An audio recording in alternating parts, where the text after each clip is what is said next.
Olá, colegas. Eu sou o Gerardo Lima. Estamos aqui para mais um Unicast, o podcast dos oficiais de justiça. E hoje tenho aqui a alegria de receber o Dr. Matheus Bastos.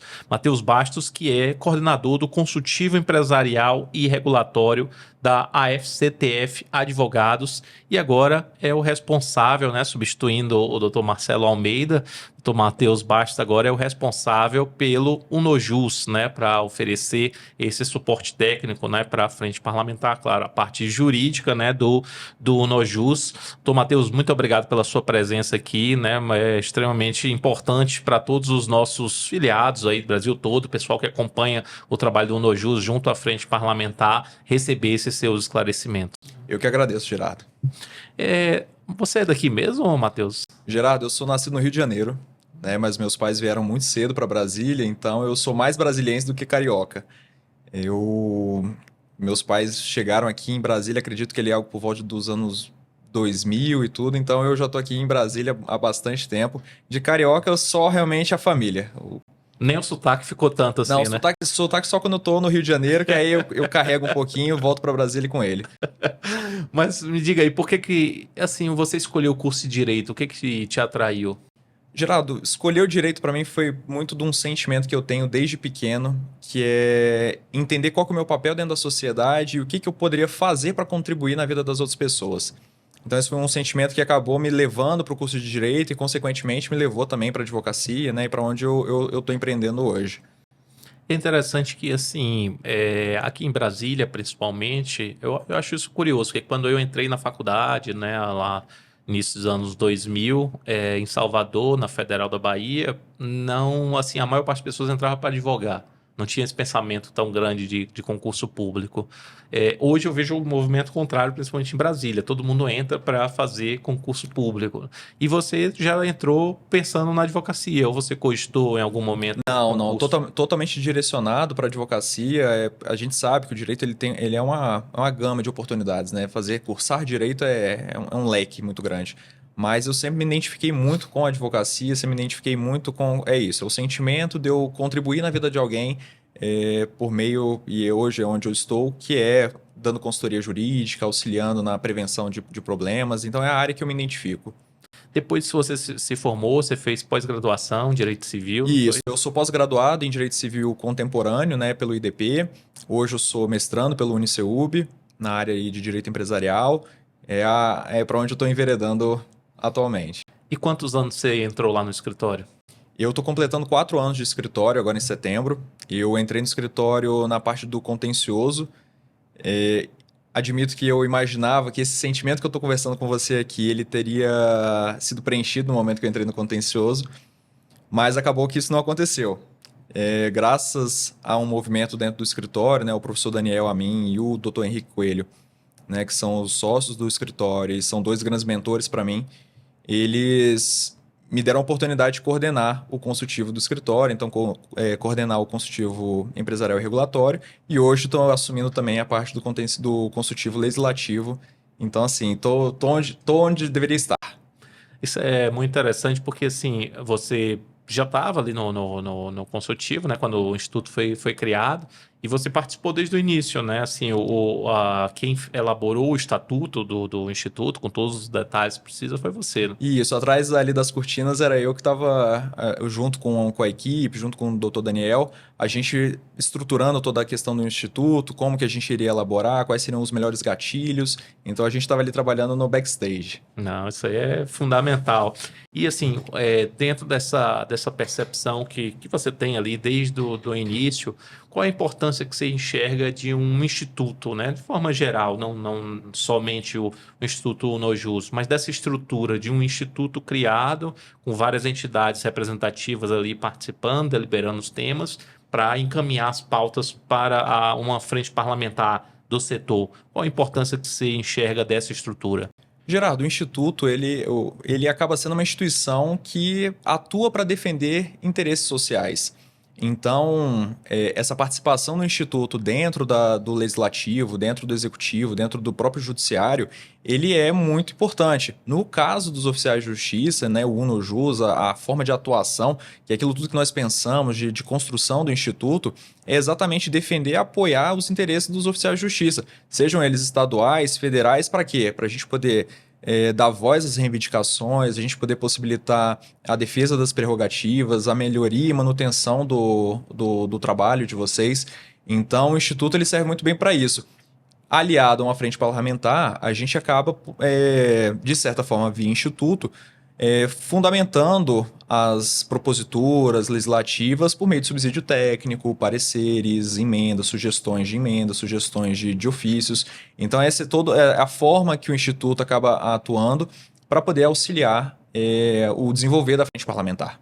Isso é interessante, porque muitas vezes a gente sim, percebe a dificuldade, a falta de estrutura que até assim, os parlamentares têm, né? Pela quantidade de demandas, né? Às vezes o pessoal que não é de Brasília, às vezes não tem até aquela imagem, não, o parlamentar trabalha pouco, né? Assim, mas quando a gente vai lá dentro do Congresso Nacional, a gente vê aquela rotatividade ali, o parlamentar atendendo o dia todo, prefeitos, entidades, e aí poucos assessores, né? Uma sala pequena, poucos assessores para toda a demanda que precisa. Então, um instituto auxiliar, né, assim, apresentando ideias, né, para elaboração de novos projetos de lei, emendas, né, constitucionais, enfim, né, às vezes sugerir relatorias e fazer esse trabalho técnico, né, esse trabalho de bastidores, né, para que a frente possa desempenhar melhor as suas atribuições, porque a frente, na verdade, não tem nada, a frente não gere recursos, a frente não tem funcionários, então é uma união de parlamentares em torno de um tema, mas necessita uma operacionalidade para que tudo funcione. Então, assim, dentro dessa visão, quais são as principais funções do Instituto?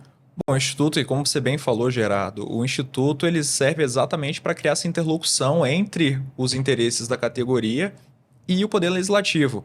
Então, as principais funções são subsidiar as proposituras, dar sugestões e levar para o próprio Poder Legislativo e para o parlamentar quais são os anseios, por exemplo, de uma categoria, como é o caso dos oficiais de justiça. Quais são os anseios, quais são as nossas preocupações, o que nós estamos almejando para a nossa categoria, onde a gente está verificando que nós precisamos estar inseridos dentro do legislativo, para que enxerguem exatamente onde a gente está, o que nós precisamos. Então, o Instituto ele funciona muito bem para isso. Como eu falei, técnica. Então, nós fornecemos pareceres, a gente fornece notas técnicas, a gente elabora toda a parte de emenda, a gente cria toda a estratégia para que aquele processo legislativo, que nós sabemos que ele é difícil, que ele é moroso, para que ele vá com mais fluidez. Então, essa é a função primordial do Instituto. Nós temos ali as entidades, os associados, que eles nos trazem as demandas, né? Eles trazem todo esse arcabouço que a gente precisa construir e a gente dá um encaminhamento técnico via Instituto para que, como você bem falou, subsidiar a frente parlamentar para que ela possa agir, porque ela sozinha, por mais que tenham pessoas técnicas, mas é isso. É muito trabalho, são muitos projetos de leis e acaba sendo difícil o desenvolver de algumas temáticas. Essa questão é interessante, Matheus, assim, que a gente vai vivenciando, né, e a dinâmica vai mostrando um pouco mais de situações, né, que surgem no exercício dessa atividade do Nojus. Então a gente tem percebido também uma importância muito grande na divulgação das informações, né, do trabalho da frente parlamentar.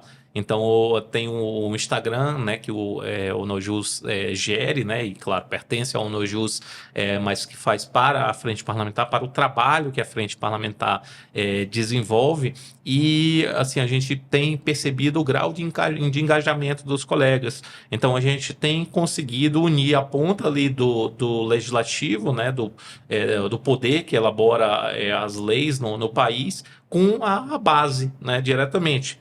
claro, em certa medida com as entidades, mas em grande medida com a própria base, né? Com a sociedade ali, digamos, nem a gente não está nem falando da sociedade civil organizada, está falando da sociedade civil na sua base, né? Com os oficiais de justiça participando, curtindo, mandando mensagem para os parlamentares que também estão lá olhando, estão lá, né, apostando os seus vídeos, né? A gente vai gerindo isso, mas a produção é feita com base nas declarações ali dos parlamentares. Então é uma dinâmica também interessante, assim, são duas vertentes, né? O lado da elaboração técnica, jurídica e o lado da divulgação, do marketing ali, das ações da frente parlamentar para aproximar, né, a sociedade, né, assim, não só organizada pelas entidades, como uma sociedade como um todo, do setor, com os parlamentares. É uma total estrutura de representação, né, Geraldo? Se a gente for olhar, a atuação do Instituto nada mais é do que representar os interesses, de certa forma, dos seus associados. Esses associados, eles representam interesses que são seus filiados, e esses filiados, eles têm os interesses que são próprios da categoria. Além daqueles interesses que são pessoais, mas neste caso a gente está representando exatamente aquilo que a categoria precisa. O que nós precisamos para hoje valorizar a nossa profissão, para a gente assegurar a manutenção da nossa profissão. Então o Instituto funciona muito bem nesse quesito, seja de divulgação, então eu estou conseguindo dar transparência para o pessoal do que está acontecendo e olha, você precisa se atentar para essa questão, isso aqui é uma coisa que vai modificar na sua vida, seja de forma positiva ou seja de forma negativa. Então o Instituto ele também tem essa perna. Além da questão técnica, né? Então, a questão técnica, ela é, de certa forma, o primordial, mas, como você bem falou, essa nova mudança de cenário social, das redes sociais, as mídias sociais, elas acabam sendo realmente um grande vetor para o funcionamento também do Instituto. Que é uma transformação do próprio formato de democracia, né? Porque as pessoas querem participar diretamente. Claro. Então, elas querem mandar a mensagem ali para o parlamentar, elas...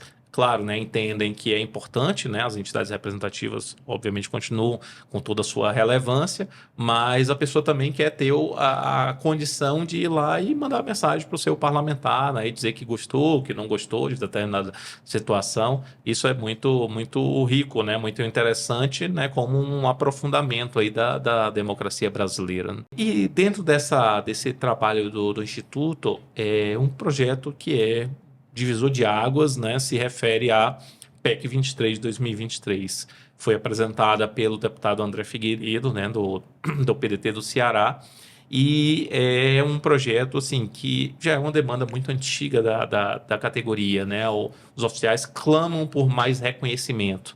E aí o deputado André Figueiredo, né, que é um parlamentar extremamente competente, né, e comprometido com as classes, assim, com as pautas mais justas, apresentou essa PEC, né, que houve o recolhimento das assinaturas, já atingiu, já está tramitando. Se considera uma PEC divisora de águas aí na história dos oficiais de justiça. Há uma expectativa muito grande em torno da aprovação dessa PEC. Como é que você enxerga? Qual a importância dessa PEC 23 no sistema de justiça do Brasil? Gerardo, eu ouso dizer que, assim, sem dúvidas, os oficiais de justiça, eles têm um papel fundamental no desenvolver do processo. Então, assim, a aprovação de uma PEC como essa é reconhecer o oficial de justiça como como sempre foi, na verdade, né? Ele é e sempre foi uma peça imprescindível para o funcionamento e acesso da justiça. Né? Eu particularmente enxergo o oficial de justiça como um outro pilar da justiça. Em que sentido? Ele é uma outra perna em que eu consigo exercer fazer cumprir, na verdade, todas as decisões judiciais, né? Isso é curioso, porque quem não conhece o dia a dia do oficial de justiça, a pessoa imagina que o oficial de justiça ele fica encarregado apenas de citar, intimar, e a atuação de vocês é muito maior do que isso, né? Então vocês realizam diversos atos processuais que são inimagináveis para quem não conhece a categoria de perto. Então, assim, seja desde a penhora, uma avaliação. Então, vocês têm diversos atos que demonstram como o oficial de justiça ele é essencial para o deslinde realmente de um processo. E então, a justiça só ganha com isso. Então, a aprovação de uma PEC, que é a 23 de 2023, aprovando e entendendo o oficial de justiça exatamente como uma carreira típica de Estado, só traz ganhos para a categoria, só traz ganhos para a justiça, Porque a gente continua fornecendo para a justiça o quê? Acesso. Então, isso é um gancho, né? Essa ideia de os oficiais de justiça serem essenciais para a própria atividade do poder executivo, do poder judiciário, é o quê? Eu consegui garantir o direito fundamental de acesso à justiça. Então, esse é um ponto primordial. Então, a aprovação é isso. Ela só traz ganhos para a categoria e só traz ganhos para o próprio judiciário. A gente tem essa preocupação mesmo, né, de aperfeiçoar os serviços que são prestados para a população, que hoje é o sentido do serviço público, né? O serviço público ele precisa se justificar dentro de algo que se busca o melhor para a sociedade. Não é mais o serviço por ele mesmo, é pelo que ele representa para a sociedade. As pessoas tinham muito, assim, já há muitos anos, que há uma tentativa de deslegitimar o serviço público. Mas, na verdade, quando se faz isso, está prejudicando os interesses do cidadão. A pandemia serviu para isso, né? Para todo mundo ver que quando precisou mesmo, os servidores públicos que estavam Então, lá frente. à frente. Inclusive os oficiais de justiça, que não pararam durante a pandemia. Inclusive, né, muitos colegas acabaram, infelizmente, perdendo a vida.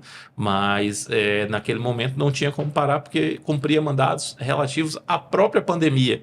Então a primeira pessoa que teve Covid aqui em Brasília foi o oficial de justiça intimá-la para ela ser obrigada a ficar isolada. Então, imagine, todo mundo correndo, né, do outro lado da Covid, e o oficial de justiça tendo que ir lá procurar a pessoa para que aquele ato fosse praticado. Como os oficiais de justiça tiveram que fechar estabelecimento, né, que não cumpriram as regras sanitárias, os oficiais de justiça tiveram que ir nos hospitais para que o plano de saúde estava se recusando a fazer uma determinada internação, internasse, né, que o hospital cumprisse. Então, são vários atos relativos à própria atividade ali inerente à pandemia.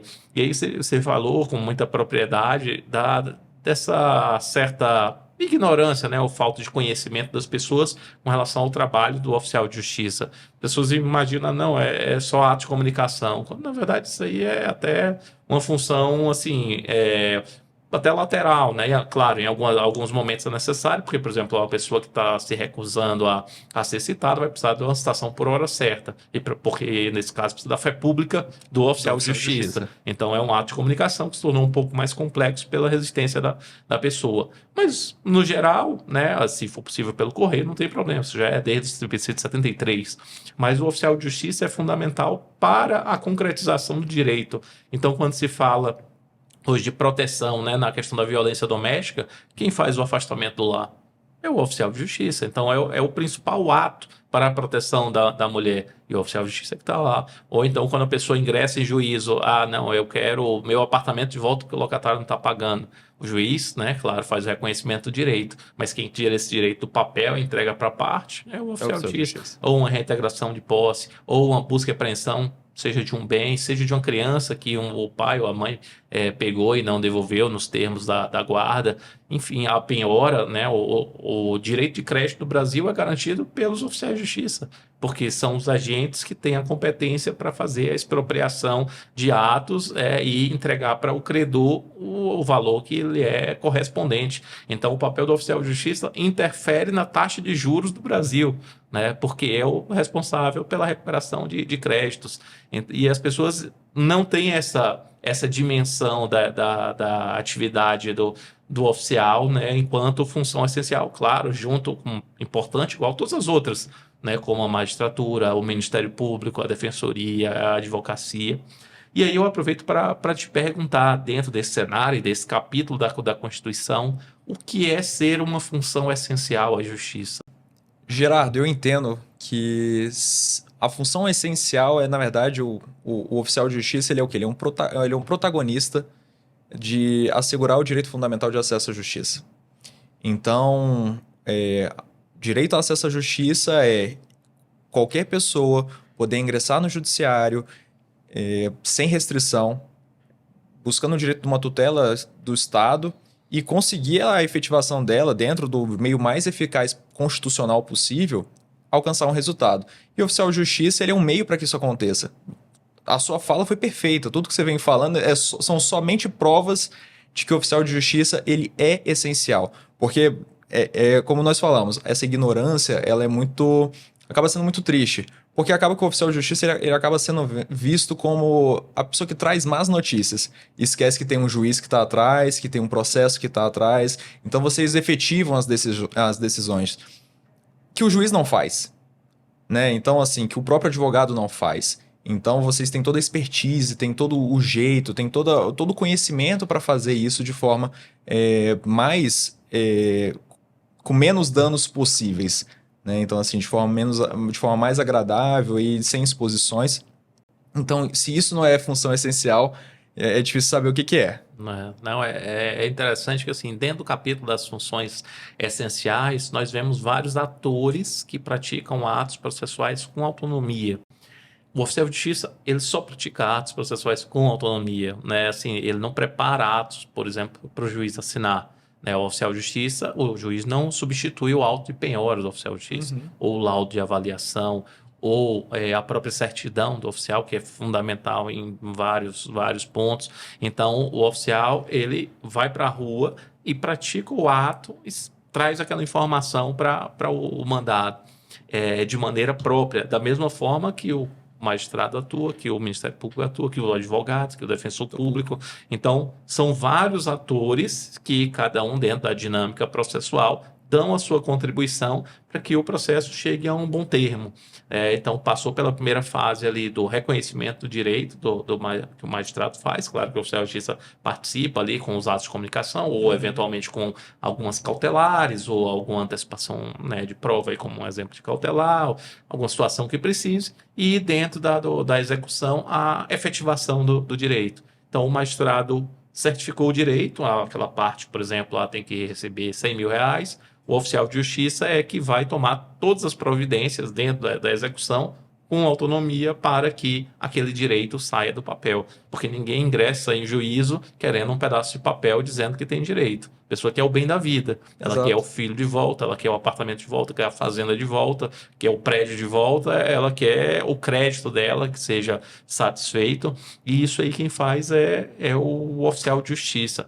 É até interessante que a gente, nas faculdades de Direito, a gente vê muitas cadeiras processuais para discutir a certificação do direito e pouca discussão sobre a efetivação do direito. Demais. E aí, qual é a realidade que a gente tem no Brasil hoje? É da execução como o grande gargalo do Poder Judiciário. A gente tem mais processo de execução do que processo de conhecimento hoje.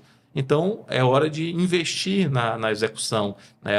Se fala muito agora, o princípio da efetividade do direito. O direito sem efetividade não é direito, né? Não serve para nada. A gente está no país do ganha, mas não leva. Aham.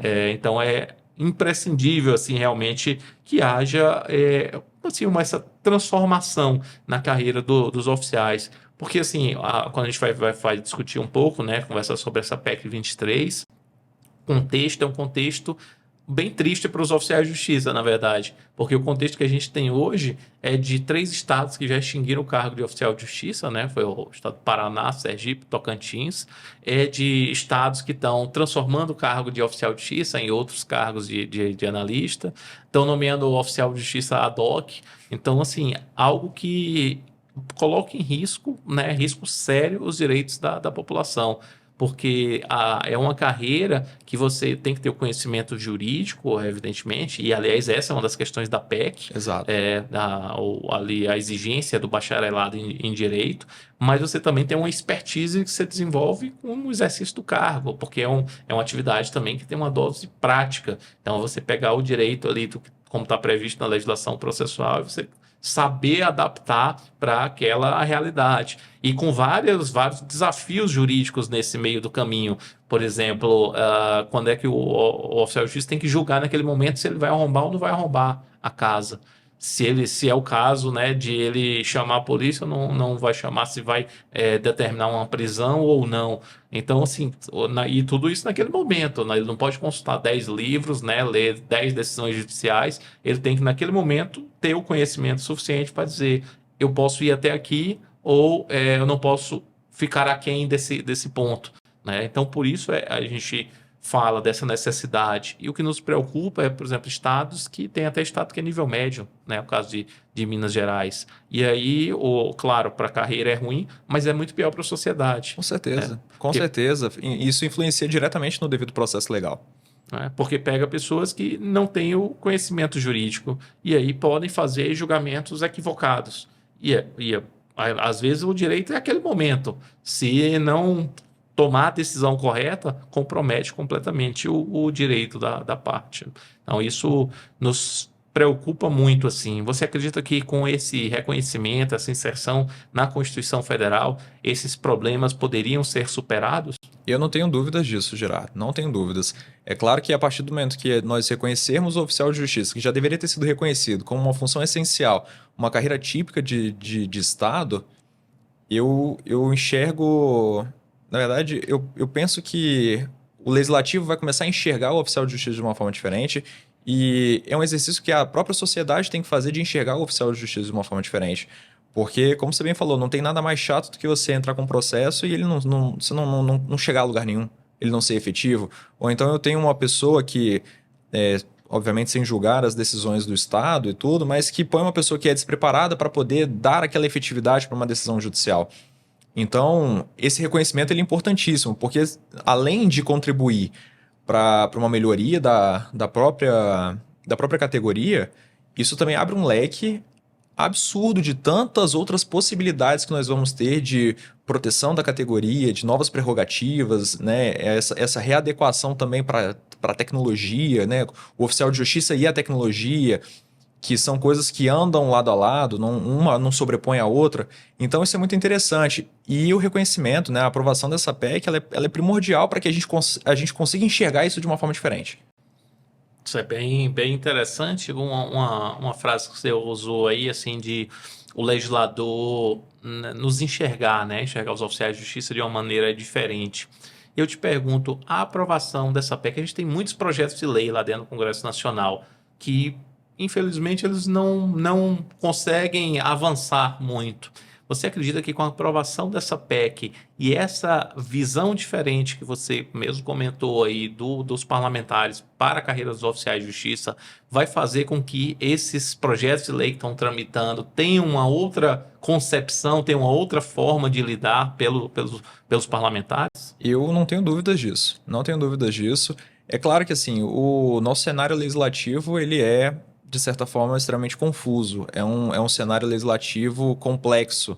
É claro que a gente imagina que os efeitos sejam totalmente positivos. Então, claro, vão enxergar a carreira de outra forma. Isso não tem dúvida. Se isso vai ter realmente um deslinde para que esses projetos eles venham a acontecer, isso depende muito do instituto, isso depende muito da categoria de se mobilizar e agir exatamente para que esses projetos de lei eles tenham, obviamente, a visão que elas merecem ter. Então, a gente continuar enxergando esses projetos que eles estão ali circundando essa questão da carreira típica, mas a gente poder dar efetividade. Então, olha, parlamentar, você tem que dar atenção para isso aqui. Agora, nós não somos somente nós não somos somente um concursado público, né? Nós temos uma importância muito maior. Sem a gente, a justiça não funciona num certo braço. Como eu falei, é um pilar. Eu vejo o oficial de justiça como um pilar da justiça. Então, sem esse pilar, desmorona. Então, sem sombra de dúvidas, vai ter um impacto. A gente acredita que com toda essa parte técnica, de subsídio, né, e de mobilização, a gente vai enxergar esses projetos de lei de uma forma diferente e, quiçá, vamos ter aí realmente um resultado positivo com essas tramitações. Não esperamos mesmo, né? Porque os oficiais já estão há muitos anos ali com vários projetos que não são aprovados e a gente precisa para a valorização da categoria. E, assim, com relação à PEC 23, qual é a tramitação que ela vai passar agora? Bom, Gerardo, a PEC ela foi proposta recente, né? Então, dia 10 agora de maio. Ela ainda está aguardando o despacho do presidente da Câmara dos Deputados. Após isso, ela vai ser submetida à CCJ, então ela vai passar por toda uma parte de admissibilidade, então vai verificar todos os requisitos, questões constitucionais, toda aquela burocracia do processo legislativo. Depois disso, ela vai realmente para uma análise de mérito, então a gente vai verificar, então vai ter que trazer subsídios técnicos mesmo, de dados, questões jurídicas sobre aquele assunto, para depois ele ser submetido realmente à votação do plenário. Nesse momento de análise do mérito, claro, qual que é a grande preocupação da PEC dela não andar? Nós temos vários tipos de apontamentos, então várias sugestões de alteração que podem fazer com que esse processo ele seja mais lento. A nossa função é exatamente o contrário, é fazer com que todas as alterações que sejam sugeridas e que sejam contrárias aos nossos interesses, que a gente consiga demonstrar com o direito e com os dados que aquilo ali não pode ser acatado. Então, é importante que essa PEC ela venha a ser analisada dentro desse processo legislativo agora, que ela seja analisada com muita atenção, com atenção aos detalhes e que siga o rito normal do processo legislativo. Então, a primeira etapa é CCJ, depois é a comissão especial, Isso. depois vai para o plenário, Depois né? para o plenário Em para cada votação. uma das casas. Exato. Tá? E quais são os principais desafios que você enxerga nesse caminho? Jonathan, como eu falei, os desafios são exatamente esses apontamentos, as tentativas de mudança e os outros setores que também não querem que isso vá para frente. Então, esse, ao meu ver, é o maior desafio. Nós estamos num cenário político hoje que ele não é tão claro, mas também assim não é uma coisa obscura que você não consegue entender para onde a gente está indo. Mas eu não vejo isso como um desafio. O desafio realmente são as outras pessoas que querem obstar esse status que o oficial de justiça ele tem que ter. E dentro da PEC tem uma questão que assim, também julgo bem importante, que é a elaboração de uma lei orgânica nacional dos oficiais de justiça, né? Falo de lei complementar para prever os direitos e deveres, pelo menos nos moldes da magistratura, do Ministério Público, da Defensoria, GU, etc. E qual a importância que você vê dessa lei orgânica para dar uma certa uniformidade na categoria dos oficiais de justiça em âmbito nacional, tanto o Poder Judiciário da União quanto dos estados? A lei complementar, ela, além de balizar a função, balizar realmente o labor, ela vai estipular todas as prerrogativas, então todas as atividades, de repente até de forma exemplificativa e não taxativa, porque a gente vê que constantemente o oficial de justiça ele acaba se reinventando, né? As demandas que chegam a ele acabam passando por um processo de mudança e você tem que se readequar àquilo que está acontecendo, né? A pandemia foi isso, então não dá para ser também aquele preto no branco, né? Mas é claro que uma lei complementar, no momento em que eu estipulo quais são as minhas prerrogativas, quais são os meus direitos, quais são os meus deveres, quais são as penalidades por eu não cumprir os meus deveres, porque, claro, a lei complementar ela não é só para, olha, todo mundo tem direito. Não, se você não cumpriu o que você também tem que cumprir, existe uma penalidade. Essa é a vida que a gente vive. Então, ela, com certeza, a lei complementar, ela vai ser um divisor de águas para que a categoria ela passe a ser mais valorizada, porque você dá transparência efetivamente porque as pessoas, para o que o oficial de justiça ele faz. Então, mesmo que a sociedade, algumas pessoas ainda na ignorância não saibam o que o oficial de justiça faz, no momento que você tem uma lei que disciplina exatamente aquilo ali e fala, olha, o oficial faz isso, isso, isso e isso gera, ao meu ver, um impacto na sociedade de, poxa, essa aqui é uma carreira que ela tem que realmente ser respeitada, porque ela faz o que o juiz não faz. Ela faz o que o Ministério Público não faz, o que o advogado não faz. Claro, somos todos instrumentos para o funcionamento da justiça. Sem o advogado, o processo não anda. Sem o juiz, o processo não anda. Mas sem o oficial de justiça, o processo também não anda, porque ele não efetiva exatamente o que você falou, as cautelares, uma busca e apreensão, não se efetiva sem o oficial de justiça. Então, a lei complementar é importante exatamente para isso, para a gente poder balizar a atividade, determinar o que é prerrogativa, estrutura hierárquica, como funciona. Como você bem falou, magistratura tem, Ministério Público tem, Defensoria Pública tem, todos têm. E a gente vê como funciona. E não seria diferente com o oficial de justiça. E assim, dentro dessa perspectiva, quais são, assim, o que você enxerga do futuro do cargo de oficial de justiça? Como é que você imagina que os oficiais de justiça agora a gente está vivendo um conjunto de transformações na sociedade, né, enfim, nas empresas, o Poder Judiciário não é diferente e claro que isso impacta também nos oficiais de justiça com o avanço tecnológico, aliás, a forma como a gente trabalha hoje é completamente diferente de 15 anos atrás, assim, né, com relação à informatização, né? Claro que o mandado ainda é muitas vezes assim, cumprido, né, de maneira física na rua, porque aí não tem o que fazer, mas entre a distribuição, né, e o oficial ali fazer a gestão de seus mandados, hoje é tudo, né, a certificação é de maneira eletrônica, pelo menos em parte, né, do Poder Judiciário. Mas o fato é que o oficial de justiça está passando por uma série de transformações. Qual é o futuro que você está enxergando aí para os oficiais de justiça? E eu só vejo boas perspectivas, Gerardo, só boas perspectivas. Aliado também a essa questão do legislativo, então tudo isso que a gente está tentando alcançar na via legislativa, mas eu faço questão de frisar esse ponto. A tecnologia ela não é uma coisa que está deixando o oficial de justiça obsoleto. Pelo contrário, o oficial de justiça ele se utiliza da tecnologia exatamente para dar maior efetividade para o que ele faz. Então, essas conversas, né, então, de desvalorização da profissão, hoje a internet faz tudo, o WhatsApp, por que eu preciso do oficial de justiça? Né? Isso eu não enxergo dessa forma. Talvez por isso as minhas perspectivas sejam realmente, olha, a carreira, claro, ela precisa ser valorizada, ela precisa passar por esse processo de valorização, a gente precisa conseguir no legislativo que haja uma aprimoração do marco regulatório do oficial de justiça, que isso ela é realmente imprescindível para que funcione bem, mas as perspectivas são boas. E a gente tem outros casos que estão tramitando também, que também são somente ganhos para a categoria e indiretamente também são ganhos para a própria sociedade. Então, para mim, a perspectiva é muito boa. Não, coisa boa. Matheus, te agradecer demais aqui pela sua presença hoje no Unicast. Trouxe, assim, primeiro a sua apresentação aqui para todos os nossos colegas, né? Você que vai agora coordenar a parte da consultoria legislativa do Instituto. Então, o pessoal vai, né, te ver com mais frequência aí na atuação, nas reuniões, nos esclarecimentos, né, nas notas que a gente envia para as entidades que são associadas. Então, te agradecer muito aí pela presença, pelos esclarecimentos todos que você fez aí, pela essa bagagem que você já tem dos oficiais de justiça, tá desde o início atuando, né, junto ao Instituto Unojus.